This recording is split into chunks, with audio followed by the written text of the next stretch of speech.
जोहार जोहार साथियों, ये रेला पेड़ है। इसका हमारे आदिवासी में बहुत महत्वपूर्ण माना जाता है इसको, और इसलिए महत्वपूर्ण माना जाता है क्योंकि रेला पेड़ ही नहीं है, रेला पेड़ का एक महत्व है। इसको गाया भी जाता है कि जब हम कभी जंगल में जाया करते थे तब गांव के महिला पुरुष जो जंगल में जाकर गाया करते थे कि रेला जम फूल है भैया, डोंगर घली झय जय बुलाए जाबे। इसका अर्थ है कि आप रास्ता रास्ता ही जाओ, जंगल की रास्ता आपको अगर पता नहीं है तो भूल हो सकती है। इसलिए इस रेला को जो फूल है, उस फूल के माध्यम से आप पहचान करके बल्कि जा सकते हैं। इसीलिए इसका एक गीत भी गाया जाता था, आज लगभग कम गाया जा रहा है। और इसका महत्व है, जब हम दिवाली मानते हैं तो दिवाली के एक दिन पहले इस पेड़ का आदिवासियों में खलिहार बनाया जाता है।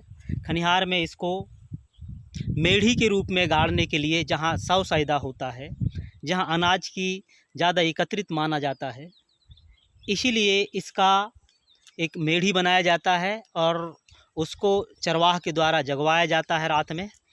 तब जाकर के खलिहार में इसके लाया गया जो डूठा है, लकड़ी है, उसको मेढ़ी के रूप में गाड़ा जाता है। और मेढ़ी गाड़ने के बाद जो हमारे आदिवासी जब खरिहान चढ़ाते हैं, अनाज को गाहते हैं बैल गायों के माध्यम से, तब सबसे पहले इसको अनाज का पका हुआ जो खाना, जिसको हम भोजन कहते हैं, पेज, ये चढ़ा दिया जाता है। वैसे सुबह होता है, ये है उसका पत्ती, इसी समय ये फूलता है। ये पीला का अर्थ है कि आदिवासी गौड़ जो लोग हैं वो अपना पीला गमछा रखते हैं, वो इसी का संकेत है कि आदिवासी जो जंगल, प्रकृति, जनजीवन, ये सबसे प्रेम करती हैं। देखिए, उनका सबूत है ये।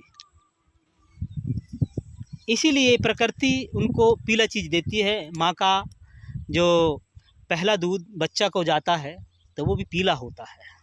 हल्दी, जब एक बालक या बालिका अपना गृहस्थ जीवन में प्रवेश होता है तो हल्दी लगाया जाता है, तो हल्दी भी पीला ही होता है। इस प्रकार से बहुत सी रहस्यमय चीज़ हैं। इसकी छाल का सेवन करने से व्यक्ति के शरीर के अंदर का जो डायबिटीज़ है वो हट जाता है, खांसी दूर हो जाता है। ये है उसका पेड़, पहचान लो, जिसको हम रेला कहते हैं। इसका चाय के साथ सेवन कर सकते हैं, ऐसे खा सकते हैं। इसके पत्ती का उपयोग कर सकते हैं। इसके पत्ती का उपयोग करने से मौरा, जिसको हम अपनी भाषा में कहते हैं, उस बीमारी दूर हो जाती है, कभी पास नहीं आती है। ऐसे लगभग इस पेड़ का सेवन करने से लगभग 8 से 10 बीमारियां दूर हो जाती हैं। इसीलिए ये पेड़ बहुत आयुर्वेदिक माना जाता है। आज मैं दावा करता हूँ कि बाबा रामदेव भी इस पेड़ को नहीं जान पाएंगे, ना उसका सेवन के बारे में बता पाएंगे, जिस पेड़ को हम आदिवासी जानते हैं, क्योंकि हम प्रकृति से जुड़े हुए हैं। इसलिए इसको बहुत प्रेम करो। प्रकृति से कितनी अच्छा लगता है, कितनी शांति सुकून है, थोड़ा महसूस कीजिए। ये रेला का पेड़ है। फिर हम आगे जाते हैं। ये परसा छिवला के पत्ते हैं जो हम लोग शादी, बारात, विवाह या अन्य उसमें समायोजन समारोह में इनके पत्तों का पत्तल बना करके हम लोग खाया करते हैं। इसकी छाल भी बहुत काम आती है। जो अंदर गैस बनता है, उस गैस को समाप्त करके इसके कंदमूल खाया जाता है, लेकिन छोटा रहता है तब खाया जाता है। फिर हम आगे देखते हैं, ये धवा का पेड़ है जो बहुत कठोर होता है। इसकी छाल को खाने से प्यास कम लगती है।